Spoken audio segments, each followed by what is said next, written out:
Бир түшүнүктүн белгилүү бир убакытка салыштырмалуу абалы өзүңөр билгендей түшүнүктөрдүн даражасы деп аталат. Же даража деп атап койсок болот. Аналогияда бизде ЖРТда өсүүчү даражада же болбосо төмөндөчү даражада аналогиялар келиши мүмкүн. Биз азыр ошолорду талдайбыз жана көнүгүүлөрдү жасайбыз.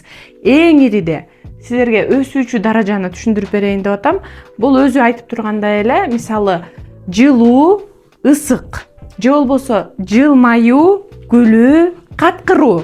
Булардын баардыгы өсүүчү даражада. Ал эми төмөндөчү даражада бул тоңуу, анан үшүү. Эң биринчи тоңот, андан кийин үшүйт. Бул төмөндөгөн даражасы. Же болбосо мисалы каткыруу, күлүү, анан мостоюу. Же болбосо каткыруу, андан кийин күлүү кетиши мүмкүн. Бул төмөндөчү даража. Азыр эми биз көнүгүүлөрдү иштейли.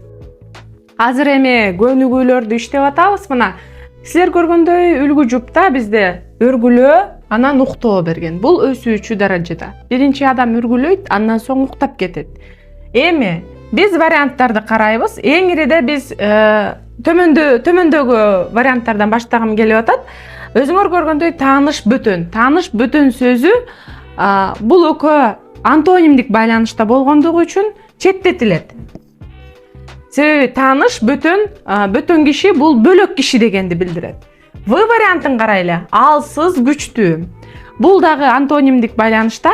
Себеп дегенде алсыз киши, анан күчтүү киши деп айтсак, эки башка түшүнүктү берет. Бул дагы четтейт. Б вариантын көрөлү. Көчө, жол. Бир аз айырмачылык болгону менен бул жерде дээрлик бир эле түшүнүк. Себеби көчөгө чыксаң деле ал жол болот, жолго чыксаң дагы аны көчө дешибиз толук мүмкүн. Ошондуктан бул үлгү жупка туура келбейт, өсүүчү даражада эмес. Бул дагы четтетилет дагы. Үргүлөө, уктоо деген жупка бизде тынч жана жымжырт деген өсүүчү даражада келип атат. Мынакей, бул бизде туура вариант дегенибиз.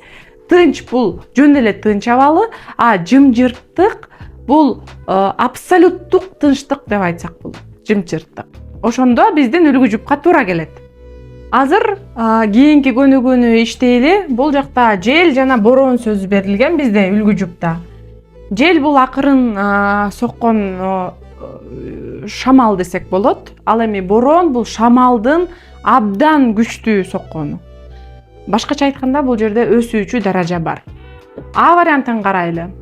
Анан дагы бир айта кетүүчү жагдай, бул эки сөз тең зат атоочтон турат. Зат атоочтон турат.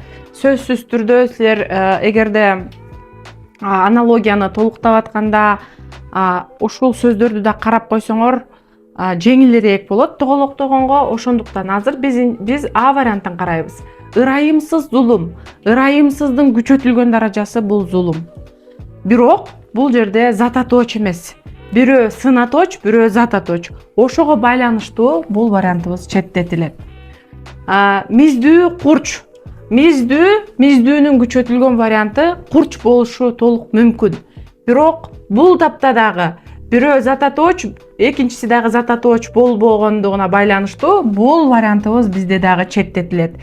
В варианты учкун, өрт. Учкун дагы зат атооч, өрт дагы зат атооч. Азырынча бул вариантыбыз туура. Себеп дегенде учкундун бир учкуну барып өрттү жаратышы мүмкүн. Ал эми Г варианты иретсиз, бош. Бул дагы силер өзүңөр көргөндөй бирөө сын атооч, бирөө зат атооч болуп атат. Бул дагы четтеп бизде туура варианты, эталондук жупка туура келген вариант учкун, өрт болуп атат. Учкундун күчөтүлгөнү өрт, ал эми желдин күчөп согушу бул бороонго айланышы мүмкүн деген сөз.